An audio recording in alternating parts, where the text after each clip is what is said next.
சரி, okay.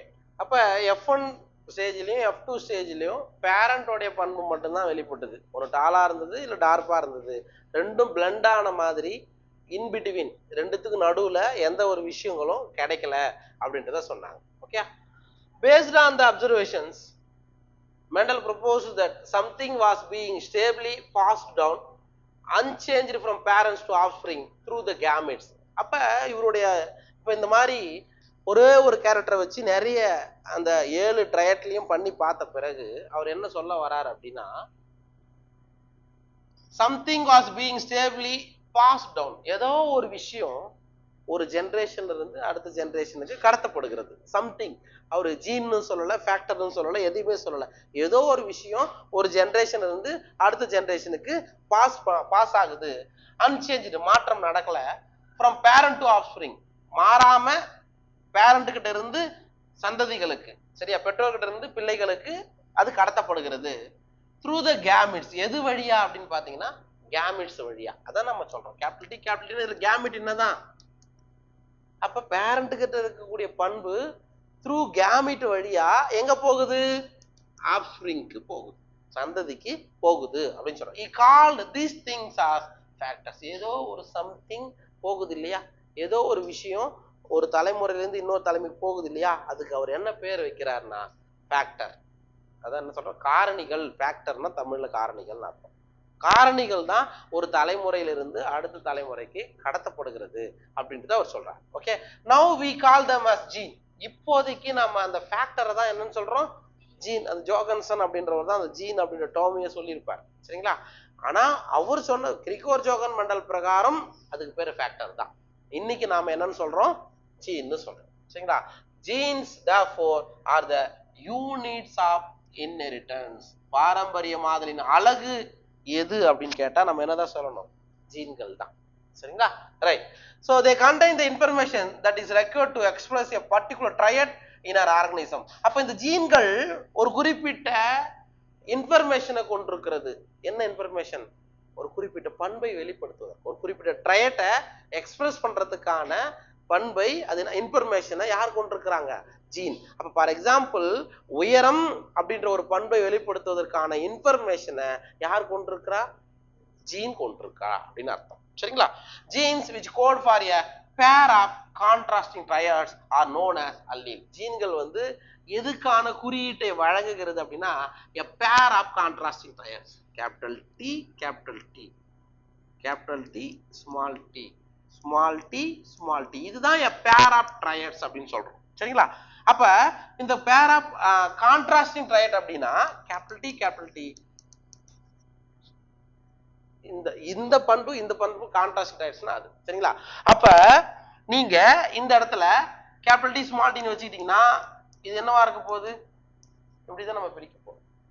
Okay. அப்ப அந்த கான்ட்ராஸ்டிங் ட்ரையட்டுக்கு பேர் என்னன்னு சொல்றாங்கன்னா அல்லீல். இந்த வேறுபட்ட பண்புகளுக்கான இதுவை நம்ம என்ன சொல்றோம், அல்லீல். இப்ப நீங்க பிளைண்டா நீங்க என்ன நம்பணும் அப்படின்னா அல்லீல்னா கான்ட்ராஸ்டிங் ட்ரையட்ஸ், சரியா. அல்லீல் அப்படி என்பது ஒரு ஜோடி மாறுபட்ட பண்புகள், அதைத்தான் நம்ம என்னன்னு சொல்றோம், அல்லீல்கள். அல்லீல்கள் யார் கொண்டிருக்கா? அல்லீல்கள் எதுல இருக்குது? ஜீன்ல இருக்குது, அவ்வளவுதான், சரிங்களா. they are slightly different forms of the same gene. ஒரு ஜீனின் மாற்று வடிவங்கள் அல்லீல்கள் சொல்லலாம். ஒரு ஜீனோடைய மாற்று வடிவங்கள், நம்ம ஆல்டர்னேட்டிவ் ஃபார்ம்ஸ் ஆர் கான்ட்ராஸ்டிங் ட்ரையட்ன்றத இந்த வார்த்தையிலும் நம்ம பயன்படுத்தலாம். ஒரு ஜீனின் மாற்று வடிவங்கள் தான் அல்லீல்கள், இதை மறக்காத, சரியா. ஒரு ஜீனோடைய ஆல்டர்னேட்டிவ் ஃபார்ம்ஸ் தான் நம்ம என்ன சொல்றோம், அல்லீல் அப்படின்னு சொல்றோம், சரியா. ஓகேவா. அப்ப அல்லீல்னா என்ன அப்படின்றத நம்ம தெரிஞ்சுக்கணும். Next, if you use alphabetical symbols for each gene, ஒரு ஜீனுக்கும் ஆல்பபெட்டிக்கல் சிம்பிளா நம்ம பயன்படுத்துறோம், ABCD அந்த மாதிரி சிம்பிளை பயன்படுத்துறோம். then the capital letter is used for the triad expressed at the F1 stage and the small alphabet for the other triad. அப்ப capital letter எதுக்கு சார் நீங்க யூஸ் பண்றீங்க? F1 தலைமுறையில எது டாமினண்டா வருதோ அதுக்கு நீங்க கேபிட்டல் லெட்டர் யூஸ் பண்ணணும், எது வரலையோ அதுக்கு நீங்க ஸ்மால் லெட்டர் யூஸ் பண்ணணும், சரிங்களா. For example, in case of the character of height உயரம் அப்படின்ற ஒரு கேரக்டர் நீங்க எடுத்துக்கிட்டீங்கன்னா F1 தலைமுறையில என்ன வெளிப்பட்டுச்சு, நமக்கு பினோடைப் எல்லாமே உயரமானதா இருந்தது. அப்ப capital T is used for tall, இப்போ உயரமாக இருந்ததுன்னா அதுக்கு நீங்க என்ன பண்ணிக்கலாம், tall T letter capital letter நீங்க யூஸ் பண்ணிக்கலாம். சரிங்களா? And T for the dwarf, small T எதுக்குன்னா அது ஒரு ரெசசிவ் கேரக்டர்ன்றதால அத குட்டைக்காக நம்ம பயன்படுத்துறோம். And capital T and small T are alleles of each other. அப்ப இங்க பாருங்க, கேபிட்டல் டி உடைய allele capital T, small T யோட அல்லீல் அதான் இங்க சொல்றேன். கேபிட்டல் டி ஸ்மால் டி இங்க எது அல்லீல்கள் அப்படின்றத சொல்றாங்க. அது ஒரு ஜீன்ல இருக்குன்னு அர்த்தம். Hence in plants the pair of alleles for height. அப்ப தாவரங்கள்ல உயரத்துக்கான அல்லீல்கள் எப்படி இருக்கலாம் அப்படின்னா, ஒன்னு கேபிட்டல் டியா இருக்கலாம். அப்படி இருந்தா அது எப்படி இருக்கும் ரித்திகா? கேபிட்டல் டின்னு இருந்தா அது எப்படி இருக்கும்? டாலா இருக்கும். கேபிட்டல் டி ஸ்மால் டியா இருந்தா டாலா இருக்கும். ஸ்மால் டியா இருந்தா சரிங்களா? அப்ப எது எதுக்கு எந்த மாதிரியான அல்லீல்களை நீங்க பயன்படுத்துறீங்க அப்படின்றத பாருங்க. Mendel also proposed that in a true breeding, tall or dark pea variety, the allelic pair of genes for height are identical or homozygous. அதாவது வேற என்ன மெண்டல் சொல்றாரு அப்படின்னா, டாலுக்கும் டார்ப்புக்கும், அதாவது உயரமான தாவரத்துக்கும் குட்டையான தாவரத்துக்கும் அல்லீலிக் பேர் இருக்கு இல்லையா, ஹைட்டை குறிக்கக்கூடியது, அது எப்படி இருக்குன்னா ஒரே மாதிரியா ஐடென்டிக்கல் ஆர் ஹோமோசைகஸ். அதுதான் நம்ம எக்ஸ்பிரஸ் பண்றாங்க.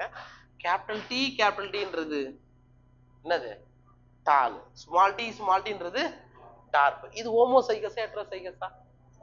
அப்ப ரெண்டுமே ஒரே மாதிரி இருந்தா இந்த இடத்துல மட்டும் பாரு, கேபிட்டல் டி தான் இருக்குது, ஸ்மால் டி தான் இருக்குது, அது என்னது ஹோமோசைகஸ். அப்ப டால் நீங்க சொல்லும் போது இப்படி இருந்தா ஹோமோசைகஸ் டால், இப்படி இருந்தா ஹெட்ரோசைகஸ் டால், இப்படி இருந்தா ஹோமோசைகஸ் டார்க். சரியா? அதான் நம்ம சொல்றோம். Capital T and small T are called genotype of the plant. இது நாங்க இந்த கேபிட்டல் டி ஸ்மால் டின்னு சொல்றோம் இல்லையா, இது அந்த பிளான்ட்டோட எதை குறிக்கும் அப்படின்னா ஜீனோடைப்பை குறிக்கும். ஜீனாக்கம் அப்படின்னு சொல்றீங்களா, அதை குறிக்கிறது. while the descriptive terms tall and dwarf are phenotype. ஆனா உயரம் குட்டை நெட்டை குட்டைன்னு சொல்றீங்கல்ல, அது எதை குறிக்குது? phenotype, புறத்தோற்றத்தை குறிக்குது. உயரமா குட்டையா இருக்குதா அது புறத்தோற்றம். கேபிட்டல் டியா ஸ்மால் டியா அப்படின்றது ஜீனோடைப். ஓகேவா? what then would be the phenotype of a plant that had a genotype capital T small t? நமக்கு கேக்குறாங்க capital T small t னு ஜீனோடைப் கொண்டிருக்கக்கூடிய ஒரு தாவரத்துடைய புறத்தோற்றம் என்னவாக இருக்கும், phenotype என்னவாக இருக்கும்? டாலா தான் இருக்கும்.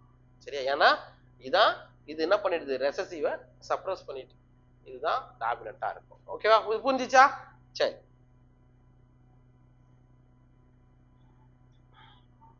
As Mendel found the phenotype of F1 heterozygote capital T small t to be exactly like the capital T parent in appearance. அப்ப மெண்டல் வேற என்ன கண்டுபிடிச்சார் அப்படின்னா, F1 தலைமுறையில் இப்படி கிடைச்சது இல்ல, அது பேரண்ட் ஒரு பேரண்ட் இருந்தாரு, பியூர் டிடி இருந்தது, அதே மாதிரியே இருந்ததை அவர் கண்டுபிடிச்சார். Okay? he proposed that in a pair of dissimilar factor, அதாவது ஒரு ஜோடி வேறுபட்ட காரணிகள், புரிஞ்சுக்க, ஒரு ஜோடி வேறுபட்ட காரணிகள், one dominates the other. Capital T எதை பண்ணுது, ஸ்மால் டி டாமினேட் பண்ணிட்டு இருக்குது. சரிங்களா? as in the F1 and hence is called the dominant factor while the other factor is recessive. அப்ப எந்த பண்பு எதன் மீது அதனுடைய ஆதிக்கத்தை செலுத்துகிறதோ அதுக்கு பேரு டாமினன்ட், எது கம்மியா இருக்குதோ அதுக்கு பேரு ரெசசிவ். அதாங்க சொல்றது. இது ஓங்கு பண்பு, இது ஒடுங்கு பண்பு. அப்ப இந்த பண்பு தான் இதன் மேல ஆதிக்கம் செலுத்தி நமக்கு உயரத்தை, அதாவது நெட்டைய வெளிப்படுத்துது, டாலை வெளிப்படுத்துது. அதனால இது டாமினன்ட், இது வெளிப்படல F1ல, அதனால இது ரெசசிவ். புரிஞ்சுச்சா? in this case capital T for tallness is dominant over small t. அப்ப capital T இங்க எதை குறிக்குது, இதை விட டாமினன்ட்ன்றதால நம்ம கேபிட்டல் லெட்டர்ல அதை குறிக்கிறோம் அப்படின்றாங்க. ஓகே? இதை திருப்பி இதே தான் சொல்லியிருப்பாங்க, ஒன்றும் பெரிய விஷயம் கிடையாது. தட் இஸ் ரெசசிவ் என்றது darkness. he observed identical behavior for all the other characters traits pairs that he studied. இதே மாதிரி இவர் என்ன பண்றாரு, ஐடென்டிக்கல் பிஹேவியர் மற்ற கேரக்டருக்கும் இதே மாதிரி தான் வெளிப்படுதா அப்படின்றதையும் ஸ்டடி பண்ணியிருக்காங்க. சரிங்களா? It is convenient and logical to use the capital and lower case of an alphabetical symbol to remember this concept of dominance and recessive. நம்ம ஏன் வந்து capital T small t அப்படின்னு நம்ம யூஸ் பண்றோம், ஏன் கேபிட்டல் லெட்டர் யூஸ் பண்றோம்னா இது dominant, small D எதுக்கு யூஸ் பண்றோம், அது ரிசசிவ்னஸ். நம்மளுடைய புரிதலுக்காகத்தான் நாம இப்படி பயன்படுத்துகிறோம், அது ஞாபகம் வச்சுக்கோ. Do not use capital T for tall and D for dark because you will find difficult to remember whether T and D are alleles of the same gene character or not. இதுவே capital T னா டால், okay இதை நம்ம use பண்ணிக்கணும். டார்க்னா small D தான் வரும்னு நீங்க போட்டீங்கன்னா ஒரு ஜீனோடைய அந்த அல்லீல் வருது, அதை நீங்க வந்து புரிஞ்சுக்கிறது கஷ்டம்னு சொல்றாங்க. சரியா, யோசித்து பாரு, இப்படி இருக்குதுன்னு வச்சுக்கோ, புரியுதா, நமக்கே அது டிஃபிகல்ட்டியா இருக்கும். அதனால இதுக்கு பதிலா நீங்க ஸ்மால் டீயை யூஸ் பண்ணணும்னு சொல்றாங்க. ஓகேவா? Alleles can be similar as in the case of homozygotes. கரெக்ட்டா? அல்லீல்கள் ஒரே மாதிரியாக இருக்கும். எப்ப இந்த மாதிரி கண்டிஷன்ல மட்டும்தான் ஒரே மாதிரியான அல்லீல்கள் இருக்கும். Can be dissimilar as in the case of heterozygote. அதுவே இதுல அல்லீல்கள் எப்படி இருக்குது, டிஃபரெண்டா இருக்குது. அது வந்து என்ன சொல்றோம், ஹெட்ரோசைகோட் சொல்றோம். ஒரே மாதிரியா இருந்தா ஹோமோசைகோட், மாறி இருந்தா ஹெட்ரோசைகோட்னு சொல்றோம். Since the capital T small t plant is heterozygous for genes controlling one character, அப்ப capital T small t அப்படின்றது heterozygous, ஒரு ஜீன் கண்ட்ரோல் பண்ண கேரக்டர். சரியா? It is a monohybrid and the cross between capital T small t is monohybrid cross. அப்ப ஒரு gene தான் இதை கட்டுப்படுத்துறதால இந்த கிராஸ் நீங்க என்னன்னு சொல்லலாம், மோனோஹைபிரிட் கிராஸ்னு சொல்லலாம், அல்லது ஒரு ஜீன் பாரம்பரிய மாடல்ல. இதுதான் எக்ஸாம்பிளா படிப்போம். சரியா, புரட்டி பாரு அத.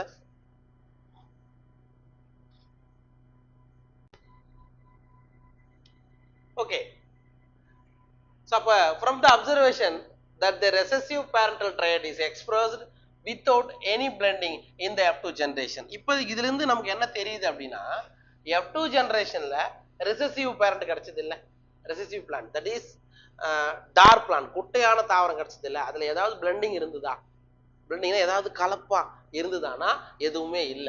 we can infer that when the tall and dark plant produce gametes by the process of meiosis. நம்ம இந்த இடத்துல தெரிஞ்சுக்கணும் என்ன அப்படின்னு சொல்றாங்க, ஒரு டால் பிளான்ட்டோ அல்லது டார்க் பிளான்ட்டோ அதோட கேமீட்டை எப்படி உருவாக்குது அப்படின்னா மியாசிஸ், குன்றல் பகுப்பு. புரியுதா?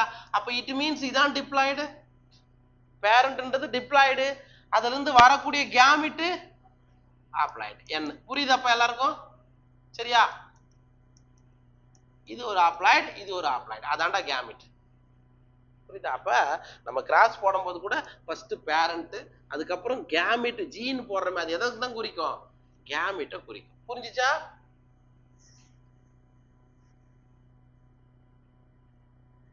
So by the process of meiosis, the alleles of the parental pair separate. இதான் parental pair, பெற்றோருடைய ஜோடிகள் அல்லீல்கள்னா அதான் அர்த்தம். separate or segregate from each other and only one allele is transferred to a gamete. அப்ப for example இப்படி வச்சுக்கோ, இதுவே மேல்னு வச்சுக்கிட்டீங்கன்னா sperm அப்படின்னு வச்சுக்கோ. அப்ப இந்த இடத்துல உங்களுக்கு என்ன நடக்குது, அதர்வைஸ் இது ஒரு மேல் கேமெட்னு வச்சுக்கோ. இப்போ உங்களுக்கு என்ன ஆச்சு, இது பேரண்டோடையது, அது மியாசிஸ்க்கு அப்புறம் கேமிட்டை ஃபார்ம் பண்ணுது. ஒரு மேல் கேமிட் கேபிட்டல் டீயை கொண்டு போகும், இன்னொரு மேல் கேமிட்டும் கேபிட்டல் டீயை கொண்டு போகும். புரியுதா? இதுவே ஹியூமன் எடுத்துக்கங்களேன், ஹியூமன் எடுத்துக்கங்களேன், என்ன இருக்குது, எக்ஸ் ஒய், என்னது மேல். சரியா? அப்ப ஒரு ஸ்பெர்ம் எதை கொண்டு போகும், ஒரு விந்தணு எந்த கேமிட்டை எடுத்துட்டு போகும், எக்ஸ் கேமிட்டை எடுத்துட்டு போகும். ஒரு விந்தணு ஒய் கேமிட்டை எடுத்துட்டு போகும். புரியுதா? அப்ப இதுல எந்த ஸ்பெர்ம் போயிட்டு எக்கு கூட ஃபியூஸ் ஆகுதோ, பிறக்கக்கூடிய குழந்தை மேலா ஃபீமேலா. ரித்திகா, ஒரு குழந்தை ஃபீமேலா பிறக்கணும், அப்ப இதுல ஸ்பெர்ம் எந்த கேமிட்டை கொண்டு போகணும், எக்ஸை கொண்டு போகணும். ஒரு குழந்தை மேலா பிறக்கணும், ஆனா பிறக்கணும், ஒய்ய கொண்டு போகணும். புரியுதா? அதே கேரக்டர் தான் இங்க. இஃப் கேபிட்டல் டி ஸ்மால் டின்னு பேரண்ட் இருக்குன்னா இருக்குன்னா ஒரு கேமிட் கேபிட்டல் T கொண்டு போகும், இன்னொரு கேமிட். அப்ப இது எது கூட போயிட்டு ஃபியூஸ் ஆகுது அப்படின்றத பொறுத்து தான் அடுத்த ஜெனரேஷன் வரும். அதுதான் இங்க சொல்றாங்க. Okay, this segregation of alleles is a random process, and so there is a 50% chance of gamete containing either allele as has been verified by the results of the crossing. அப்ப இந்த கிராசிங்ல இருந்து என்ன தெரிஞ்சு வந்ததுன்னு அப்படின்னா, இப்படி இருக்குன்னா 50% கேபிட்டல் T இருக்க வாய்ப்பு இருக்கு. 50% வேற ஏதாவது லெட்டருக்கு வாய்ப்பு இருக்கா? இல்ல. அதே மாதிரிதான் XYன்னு இருந்தா மேல் எடுத்துக்கிட்டோம்னா 50% சான்ஸ் பெண் குழந்தை பிறக்கும், 50% சான்ஸ் ஆண் குழந்தை பிறக்கும். இது ரெண்டுக்கு நடுவில் வேற ஏதாவது குழந்தை வருமா? வராது. புரியுதா? அப்ப உங்களுக்கு இந்த ஹெட்ரோசைகோட் கண்டிஷன் இருந்தா 50% ப்ராபபிலிட்டி உண்டு. இதுக்கு 50%, இதுக்கு 50% அப்படின்னு சொல்றாங்க. சரிங்களா? ரைட். இன் திஸ் வே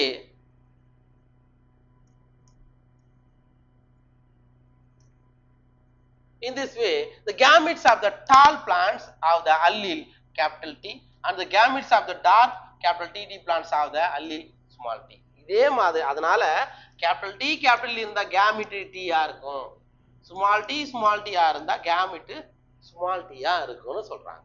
சரிங்களா? அதே கதை தான் திருப்பி சொல்லிட்டு வராங்க.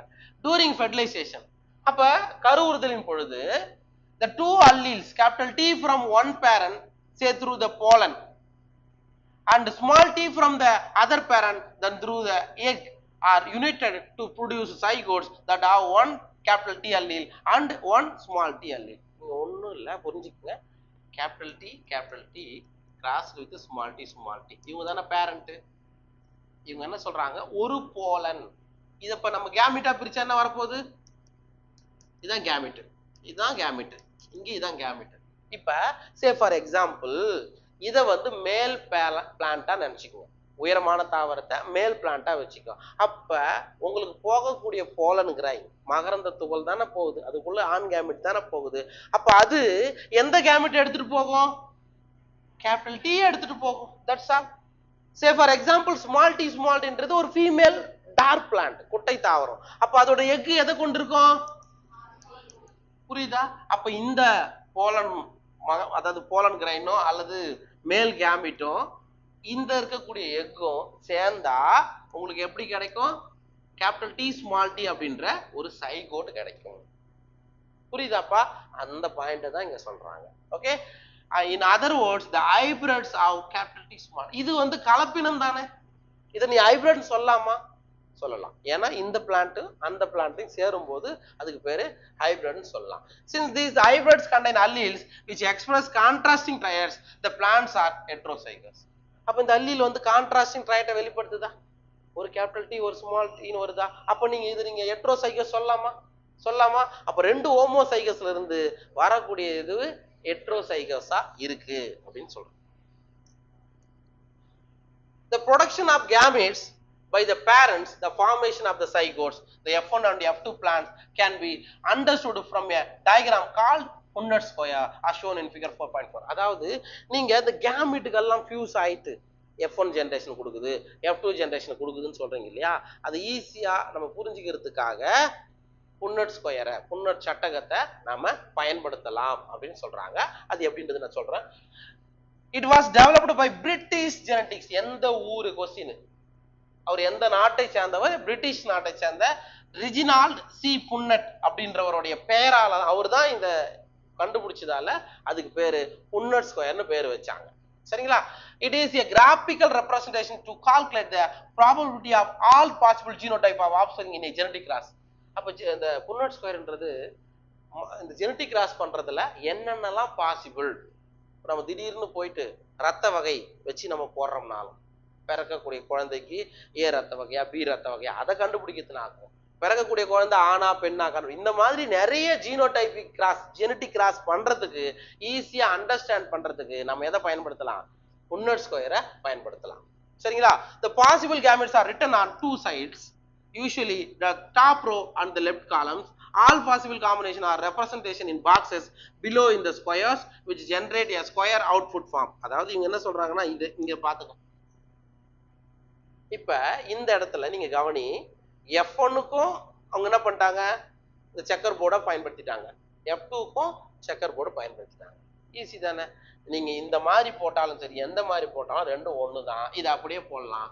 கேபிட்டல் டி ஸ்மால் டி கேமிட்டா பிரிக்க போறேன். இதான் எனக்கு கிடைக்கும். இப்ப நான் செக்கர் போர்டு நான் போட போறேன். கலர் மாறுறேன்.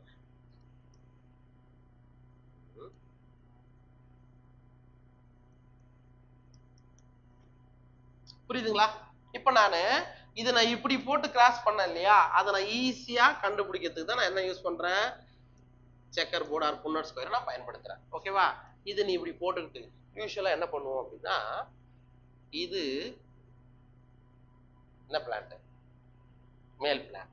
இந்த பக்கம் போடுறது female plant. Say for example இதுதான் நான் மேல் பிளான்ட்டா வச்சுக்கிட்டேன் அப்படின்னா, ரெண்டு கேமெட் என்ன எனக்கு,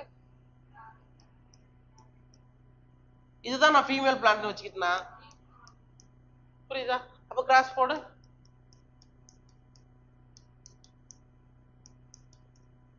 கிடைச்சதா? அப்ப F1ல எனக்கு கிடைச்சது எல்லாமே என்ன பிளான்ட், டால் பிளான்ட். அவ்வளவுதான். சரியா? ரைட். இப்ப F1 தலைமுறையில கிடைச்ச பிளான்ட்ட நான் என்ன பண்ண போறேன், செல்ஃப் கிராஸ் பண்ண போறேன். சரியா? Self cross. அப்ப capital T small T into, அப்ப இதை நான் கேமிட்டா பிரிக்கிறேன். என்ன கிடைக்கும்? ஓகே, இதை நான் என்ன பண்ணணும், செக்கர் போர்டு நான் போடணும்.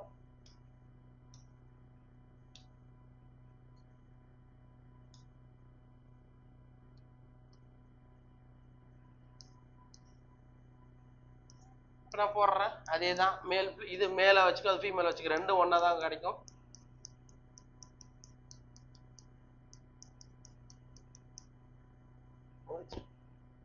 வந்துச்சா? புரியுதா? இதைத்தான் அவங்க போட்டு கிராஸ் பண்ணி நமக்கு காமிச்சுக்கிறாங்க. அப்ப எனக்கு என்ன கிடைக்குது, ஆஃப்டர் F2 ஜெனரேஷன் எத்தனை பிளான்ட் இதுல டாலு, எத்தனை பிளான்ட்? அப்ப நான் வந்து phenotypic கேரக்டர் தான் நான் கேட்கறேன். சரியா? PR phenotypic ரேஷியோ, PRன்றது phenotypic ரேஷியோ. அப்ப 1 2 3 மூணுமே டால். அப்ப 3. எத்தனை டார்ப்? 1. இப்ப ஜீனோடைபிக் ரேஷியோன்னு பார்க்கும்போது உள்ள கேபிட்டல் டி எத்தனை இருக்குது, எத்தனை இருக்குது, கேபிட்டல் டி 1. சரியா? ஓகே. அடுத்தது கேபிட்டல் டி ஸ்மால் டி எத்தனை இருக்குது, 2. 1:2. ஸ்மால் டி எத்தனை இருக்குது, அதான் ஜீனோடைபிக் ரேஷியோ. புரியுதாப்பா உனக்கு?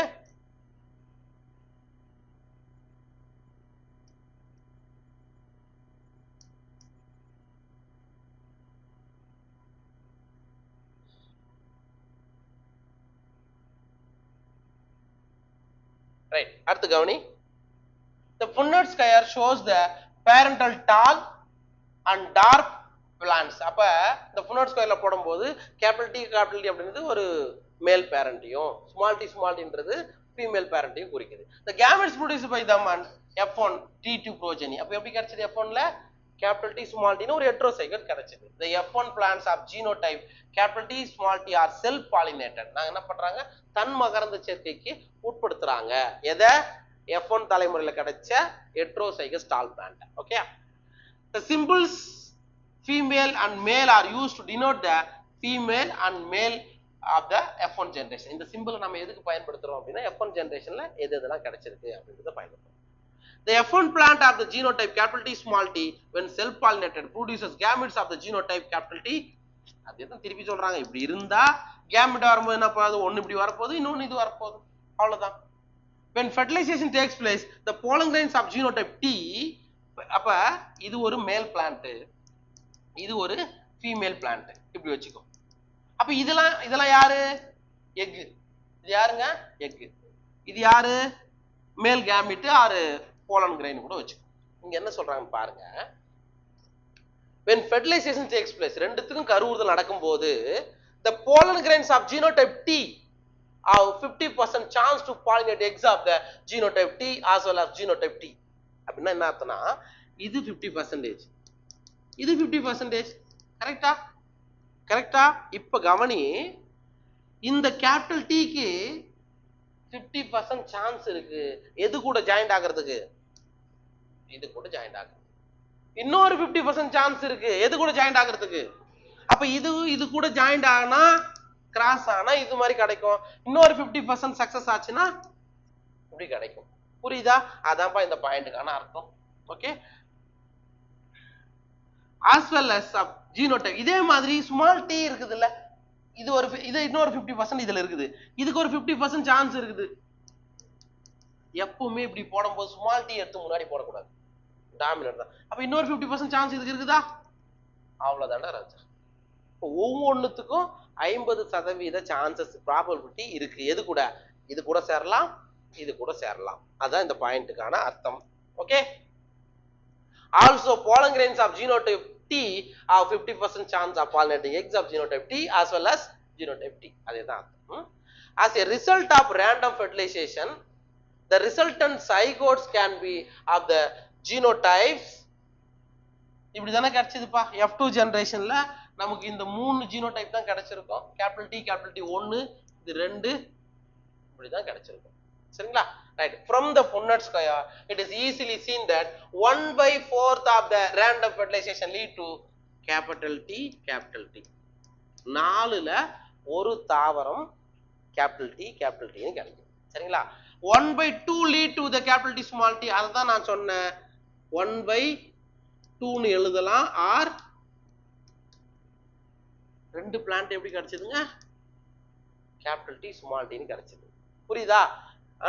But the phenol and 1/4 to அப்ப என்ன பண்ணோம்? 1/4 போட்டு கரெக்டாப்பா. நீ ஒண்ணு இல்லையா, இதுதான் நமக்கு கிடைச்சது.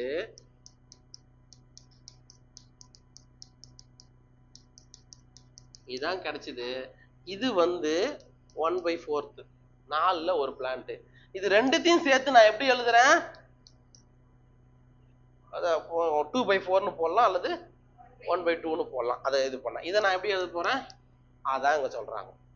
பெருசாலாம் எதுவும் புதுசாலாம் சொல்லல, அதே விஷயங்களை தான் அவங்க கொண்டு வராங்க. ஓகேவா? ரைட். தோ the F1 have a genotype capital T, small t, but the phenotypic characters are seen in. இப்ப என்ன சொல்றாங்க? Sir capital T, small t ன்னு உங்களுக்கு ஜீனோடைப் இருக்குது, அதாவது உள்ள ஜீனாக்கங்கள் இப்படி இருக்குது. ஆனா புறத்தோற்றம் எப்படிதான் இருக்கும்?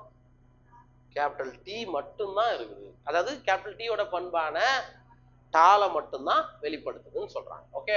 At F2, 3/4 of the plants are tall, where some of them are capital T, while the others are capital T, small t. அப்ப என்ன சொல்றாங்க? F2 ஜெனரேஷன்ல 3 பிளான்ட் உங்களுக்கு எப்படி கிடைச்சது? டாலா. 3 பிளான்ட் டாலா கிடைச்சது.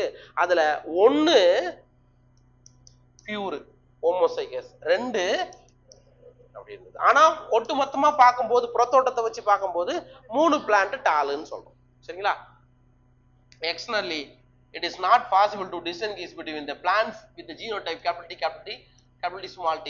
Hence, within the genotypic pair, only one character tall is expressed. அப்ப 2 கேரக்டரையும் நம்ம express பண்றதுன்றது கஷ்டம். வெறும் ஒரே கேரக்டர் மட்டும் தான் இந்த இடத்துல எக்ஸ்பிரஸ் பண்ணுது. அது உயரம். கேபிட்டல் T, small t ன்னு வந்தா உயரம் அப்படின்னு. Hence, the character T or tall is said to dominant over the other allele, small t or dark character. அப்ப கேபிட்டல் T ன்றது ஸ்மால் t விட டாமினன்ட். சரியா? குட்டையை விட நெட்டைன்றது ஓங்கு பண்பு அப்படின்னு அர்த்தம். It is thus due to this dominance of one character over the other that all the F1 are tall. The genotype is that, and is the F2, 3/4 of the plants are tall. The genotypically 1/2 are TT and only 1/4 are small. இது அப்படியே தான் நம்ம இப்ப என்ன போட்டோமோ அதே தான் மறுபடியும் சொல்லுவாங்க. சரியா?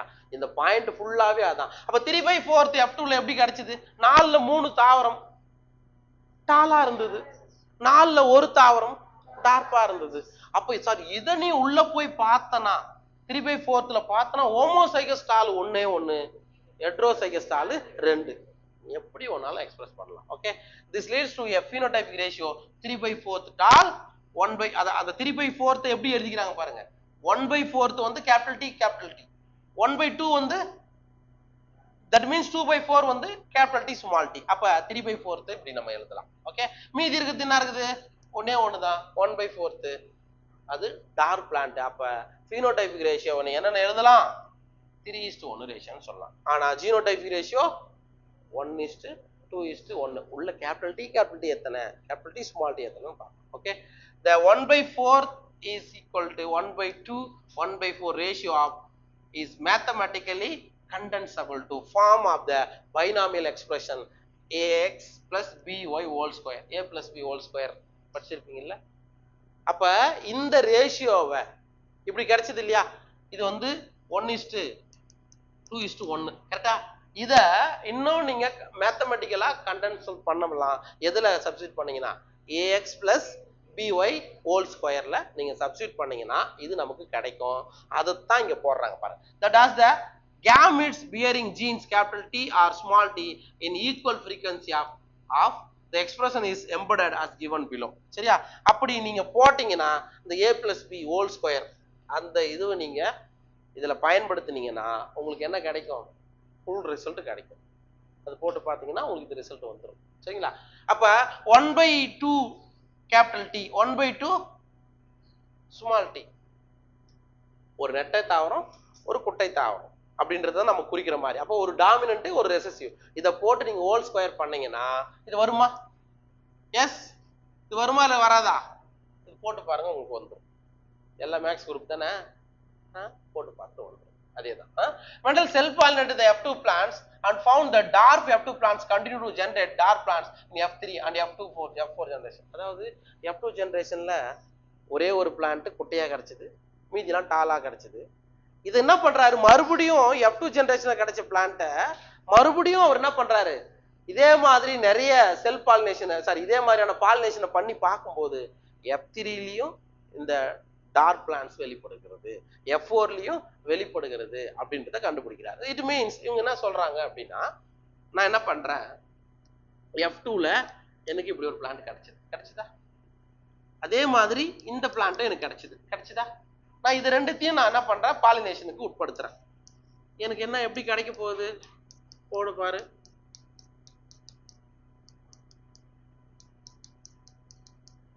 F3ல கிடைக்குதா, இது F3 ஜெனரேஷன். நான் என்ன பண்றேன், F4க்கு பயன்படுத்த போறேன். F4க்கு நான் என்ன பண்ண போறேன், இதே தான் எடுத்து பண்ண போறேன்.